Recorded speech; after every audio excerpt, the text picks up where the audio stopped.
स्वातंत्र्यवीर विनायक दामोदर सावरकर यांच्या चरित्रावर आधारित यज्ञ. लेखक भाद खेर आणि शैलजा राजे. वाचक स्वर राहुल सराफ.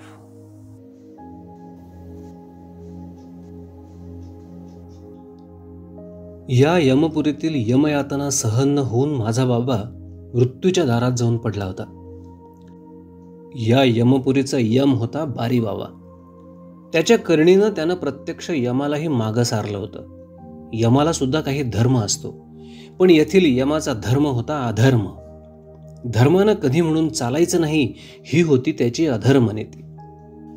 एके दिवशी सहज हा यमराज माझ्या कोठडीवरून चालला होता.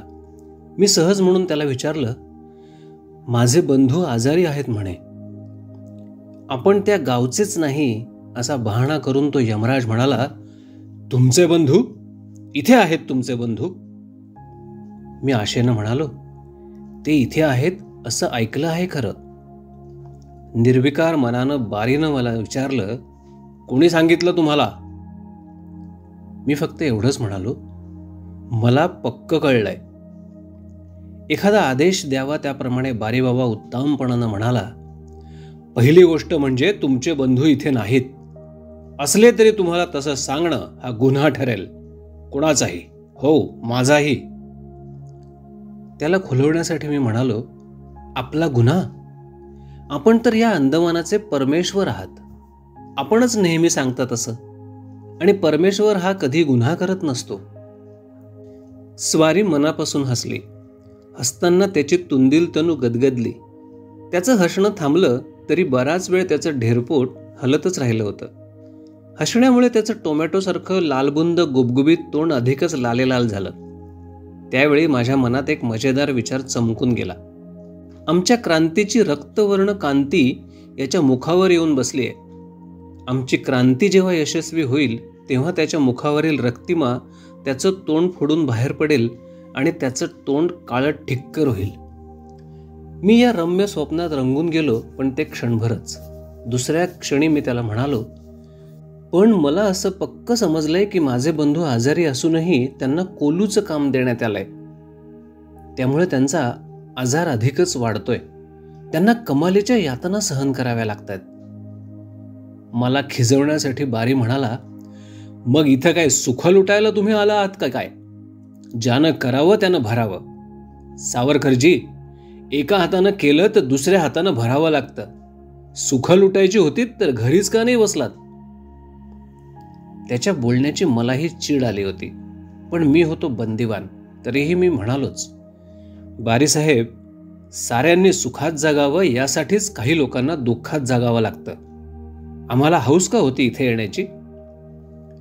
माझ्या बोलण्यातील खोच न समजून आपले गरगरीत डोळे माझ्यावर रोखीत तो म्हणाला, नाहीतर काय, चांगली बॅरिस्ट्री करायची सोडून हे भिकार लक्षण तुम्हाला का आठवलं कोणास ठाऊक? भिकार लक्षण काय? आयर्लंड देशात जन्म घेतलेल्या या भिकारड्याला आमचं लक्षण हे केव्हाही भिकारच वाटणार. आमच्याप्रमाणेच याच्या त्या आयर्लंड देशावर इंग्रजांनी आपलं जुलमी राज्य चालवलं याची या भिकारड्याला कसलीच लाज वाटत नव्हती. राज्यकर्त्यांनी 4 तुकडे तोंडावर टाकले की आलाच आपलं शेपूट हलवीत. मी त्याला म्हणालो, बारी बाबा, तुमच्या मायदेशात अशी भिकार लक्षणं कुणालाच आठवली नाहीत. आपल्या भरदार मिशांवर हात फिरवून बारी बाबा मोठ्या दिमाखानं म्हणाला, निदान मला तरी नाहीत.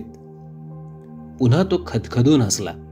त्याचं पोटही त्याच्याबरोबर हसलं. मूर्ख माणसांची पोटही अशीच असतात, त्यांच्या धन्यासारखी. त्यांची अक्कल डोक्यात नसते तर ती पोटात असते. याचाही मायदेश पारतंत्र्यात पिचत असताना या आपल्या पोटासाठी शत्रूला सामील होऊन हा नराधम आपलं पोट जाळीत होता. या बारीच्याही पारतंत्र्य देशात स्वातंत्र्याच्या संग्रामाची ठिणगी पडलेली होती. तो देशही क्रांतीच्या मार्गाची वाटचाल करायला लागलेला होता. याच देशाच्या रंगभूमीवर अवघ्या 4-5 वर्षात गदारोळ उठणार होता. क्रांतीचे सुरुंग पेटले जाणार होते. पाय टाकाल त्या ठिकाणी स्फोट उडणार होते. आयर्लंड देश दुर्बळ झाला होता ही गोष्ट खरी, पण गुप्त क्रांतीची कारवाई तेथे सुरू झालेली होती. घराघरातून क्रांतीच्या विचारानं देशबांधवांची मनं पेटून उठली होती. लिंकनचं अभेद्य कारागृह लवकरच क्रांतिकारकांनी गजबजून जाणार होतं. उस्क येथील कारागृह त्यांच्या पदस्पर्शानं पावन होणार होतं. ब्रिटिश सैनिकांच्या बंदुकीतून निघणाऱ्या गोळ्यांच्या वर्षावाची हसतमुखानं मार्गप्रतीक्षा करत त्या लिंकनच्या कारागृहातील वधस्तंभासमोर हजारो आयरिश क्रांतिकारक हसतमुखानं उभे राहणार होते. आपल्या मायबांधवांना विजयी आरोळी ठोकून ते म्हणणार होते, देशबांधवांनो या, शेकडोंनी, हजारोंनी, नव्हे लक्षावधींनी या वधस्तंभासमोर येऊन दाखल व्हा. म्हणजे खुद्द या वधस्तंभाला सुद्धा लाज वाटेल आणि तत्क्षणी आपलं लज्जायुक्त तोंड लपवण्यासाठी तो वधस्तंभ जमीनदोस्त होईल. हे सारे क्रांतिकारक उपरे नव्हते. ते सारे महान देशभक्त होते, महान योद्धे होते आणि महान त्यागीही होते. आयर्लंडच्या उभ्या देशात एकच एक भावना निर्माण झाली होती, जे आमच्या राष्ट्राचं तेच आम्हाला प्रिय आहे. आयरिश भाषा हीच आमची राष्ट्रभाषा, आयरिश इतिहास हाच आमचा राष्ट्रीय इतिहास आणि आयरिश परंपरा हीच आमची राष्ट्रीय परंपरा. जे आयरिश ते सर्व राष्ट्रीय, मग ते कसंही असो, आम्हाला प्रिय आहे. अशा निर्धारानं हिंदुस्थानाप्रमाणेच तो उभा देश उठला होता. आम्ही एकतर निर्वंश होऊ, आमचा देश, आमचं नाव जगाच्या इतिहासातून एकतर पुसलं तरी जाईल, नाहीतर आम्ही तरी आमच्या इतिहासातून ब्रिटिशांचं नाव पुसून टाकू. अशा प्रतिज्ञेचा उच्चार त्या राष्ट्रानं केला होता. माझ्या मायदेशानं हीच भीष्म प्रतिज्ञा उच्चारली नव्हती काय? निर्वंश होण्याची, शत्रूला पुसून टाकण्याची आणि स्वतः मरून भावी पिढ्यांच्या हाती देश स्वातंत्र्य सुपूर्त करण्याची. परंतु त्या स्वाभिमान शून्य मूर्खासमोर कोणत्याच प्रकारचा प्रतिवाद करण्यात काही अर्थ नव्हता. त्याच्या मायदेशाचा एक भलेपणा त्याच्या कानावर घालण्याच्या हेतून मी म्हणालो, तुम्हाला माहिती आहे बारीसाहेब, तुमच्या मायदेशानं मदनलाल धिंगरांचा सन्मान केला होता, त्याला हुतात्मा म्हटलं होतं. बारीबाबा निर्लज्जपणानं म्हणाला, माझ्या मायदेशानं केलेली प्रत्येक गोष्ट मी बरोबर धरून चालावी असा तर तुमचा आग्रह नाही ना? आणि तुमच्या त्या मदनलालचं कृत्य तरी बरोबर होतं असं थोडंच आहे? त्याच्या या बोलण्याची मला मनस्वी चीड आली.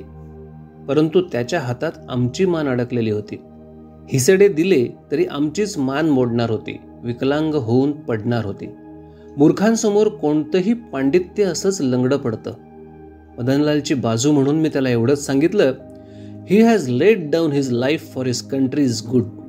Weather his idea of this good was right or wrong is a matter of opinion. तुम्ही खुशाल धरून चाला, तो चुकला होता.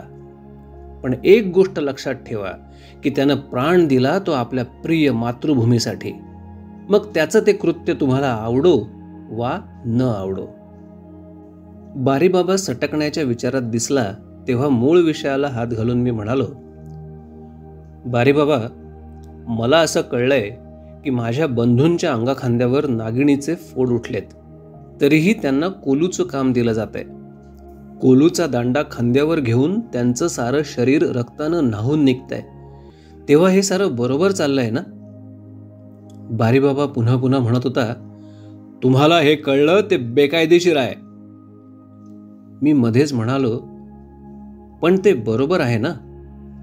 मख्खपणानं बारीबाबा म्हणाला, जे बेकायदेशीर असतं ते कधीच बरोबर नसतं.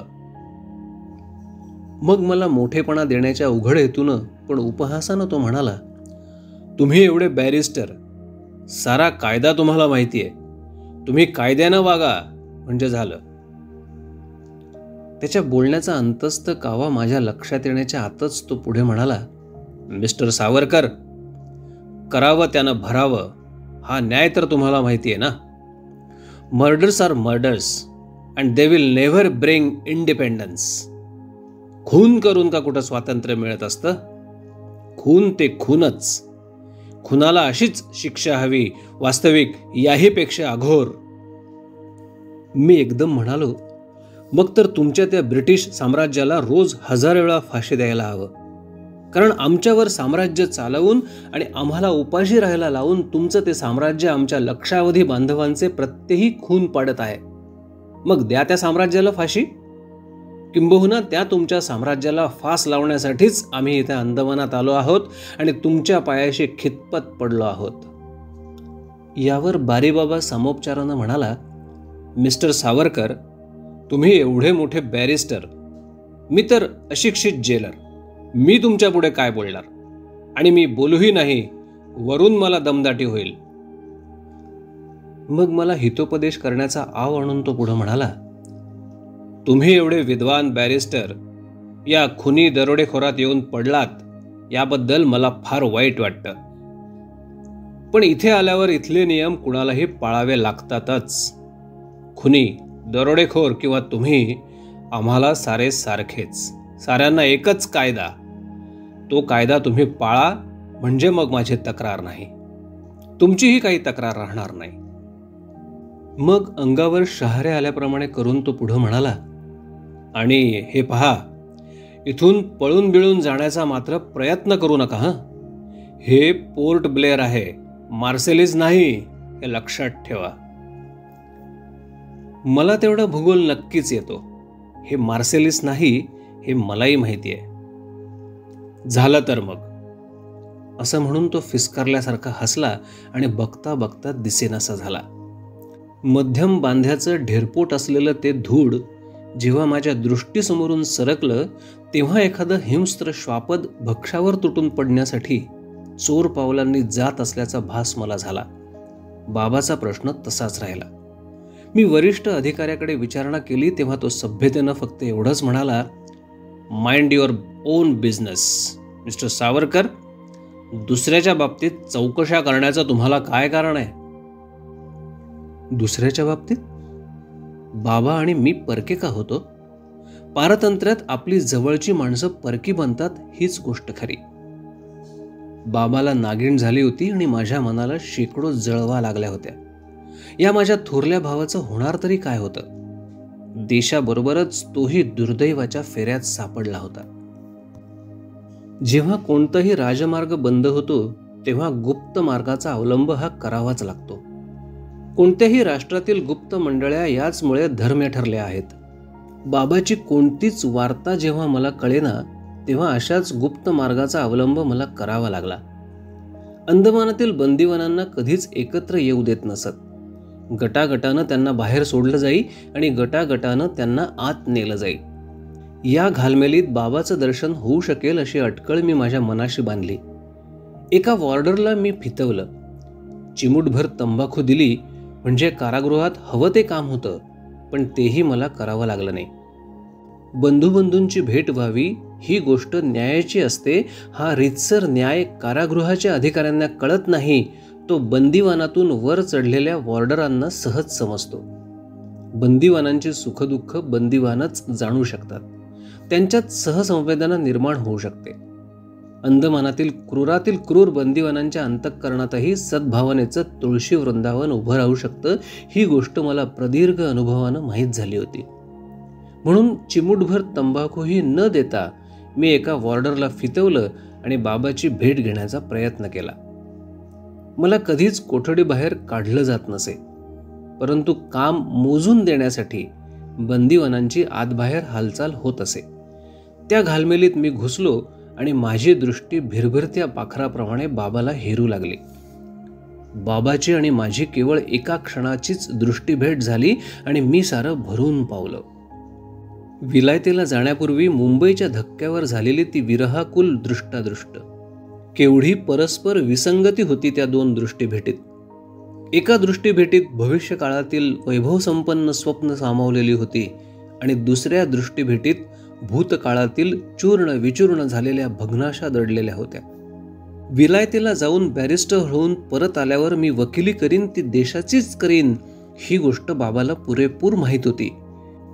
पण काही झालं तरी अंदमानात मी माझ्या मानेवर कोलू घ्यायला येईन या गोष्टीची त्याला सुतराम कल्पना नव्हती. त्यामुळे त्या बंदिवानाच्या वेशात मला बघताच बाबा कळवळून उद्गारला, तात्या, तू इथे कसा रे आलास? त्याच्या या प्रश्नानं माझं अंतःकरण भेदून गेलं. शब्दांच्या सुरीला भावनेची धार लागली म्हणजे ते शब्द असेच काळीज कापून जातात. एका क्षणकालाची ती आम्हा बंधूंची दृष्टी भेट, पण अनंत काळाचं रहस्य त्या क्षणिक भेटीत सामावलेलं होतं. श्रीराम ज्या दिवशी वनवासाला गेले त्या दिवशी अयोध्या नगरीतील एकाही घरात अग्नी प्रज्वलित झाला नाही आणि कुणी अन्नाचा घासही तोंडात घातला नाही. राजा दशरथाचं मन अंधारात बुडून गेलं. मातेच्या कुकर्मानं संतप्त झालेला भरत वनवासातील रामाश्रमी आला आणि रामाला परत अयोध्येला येण्यासाठी विनवणी करू लागला. तेव्हा राजधर्माचं कर्तव्य त्याला सांगून श्रीरामानं भरताची परत पाठवणी केली आणि अयोध्येचं राज्य करणं हाच तुझा धर्म आहे असा सदुपदेश त्याला केला. मी माझ्या थोरल्या भावाच्या पावलावर पाऊल ठेवून या विजनवासात आलो होतो. बाबाची आणि माझी केवळ एका क्षणाची दृष्टीभेट झाली होती, परंतु हा माझा राम आपल्या या धाकट्या भावाची परत पाठवणी थोडीच करू शकत होता. मायदेशी आमचं थोडंच राज्य होतं. माझ्यावर राज्याभिषेक थोडाच होणार होता. नाहीतर 14 वर्ष या माझ्या रामाच्या पादुका सांभाळून मी माझ्या मायदेशाचं राज्य खासच केलं असतं.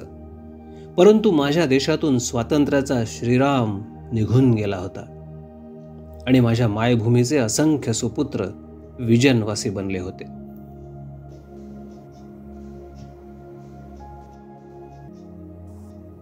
यज्ञ. लेखक भादखेर आणि शैलजा राजे. वाचक स्वर राहुल सराफ.